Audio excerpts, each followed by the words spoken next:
Superstructure તોડવાની કામગીરી પૂરજોશમાં ચાલી રહી છે। ક્રેન વડે સુપરસ્ટ્રક્ચર તોડવાની કામગીરી થઈ રહી છે। સુભાષ બ્રિજના કામને લાગી શકે છે 9 મહિનાનો સમય। બ્રિજના સ્પાન અને 2 લેન પણ તૈયાર કરવામાં આવશે। બ્રિજ બનાવતા દુર્ઘટના ન થાય તે માટે નદીમાં બનાવવામાં આવ્યો છે પટ। સુભાષ બ્રિજની આસપાસની રેલિંગને ખોલીને સુપરસ્ટ્રક્ચર કાઢી નખાયું।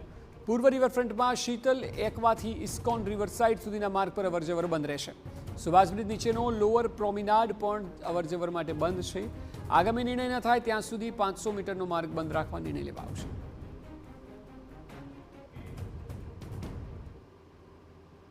તો આખરે ક્ષતિગ્રસ્ત સુભાષ બ્રિજને તોડવાની કામગીરી મહાનગરપાલિકા દ્વારા શરૂ કરી દેવામાં આવી છે।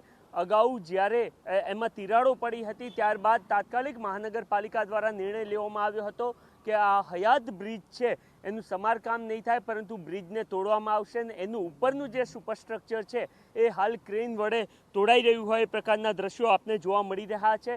અત્યારે હાલ જે પિલર રાખવામાં આવ્યો છે, એટલે કે નીચેના જે પિલર છે એની ઉપરનું સુપરસ્ટ્રક્ચર તોડીને નવું સુપરસ્ટ્રક્ચર તૈયાર કરવામાં આવશે। આ સિવાય એની બંને બાજુ જે છે એ એક લેનનો નવો બ્રિજ પણ બનાવવા માટેનું આયોજન 230 કરોડ રૂપિયાના ખર્ચે મહાનગરપાલિકા દ્વારા નક્કી કરવામાં આવ્યું છે। હાલ આ બ્રિજનું કામગીરી ચાલી રહી છે, એટલે કે તોડવાની કામગીરી ચાલી રહી છે। એના કારણે જે પૂર્વ તરફનો રિવરફ્રન્ટ છે એમાં શીતલ એકવાથી લઈને ઇસ્કોન રિવરસાઇડ સુધીનો ફ્લેટ જે છે એની જે માર્ગ છે એની અવરજવર પણ બંધ કરી દેવામાં આવી છે। આગામી થોડા દિવસ માટે આ 500 મીટરનો જે સમગ્ર રસ્તો છે એ બંધ રહેશે એ પ્રકારની સૂચના પણ મહાનગરપાલિકા દ્વારા આપી દેવામાં આવી છે। મહત્વનું છે કે જ્યારે બ્રિજ બનાવવા માટે નિર્ણય લેવામાં આવ્યો હતો ત્યારે જ એ 10 થી 12 મહિનામાં તૈયાર થઈ જશે એ પ્રકારની સૂચના આપવામાં આવી હતી, પરંતુ અત્યાર સુધીમાં 3 થી 4 મહિનાનો સમય વીતી ગયો છે અને ત્યારે હજુ પણ લગભગ 10 મહિના જેટલો સમય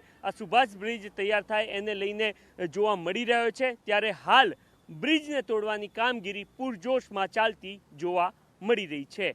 કેમેરામેન દીપક સેન સાથે નરેન્દ્ર રાઠોડ, TV9 અમદાવાદ।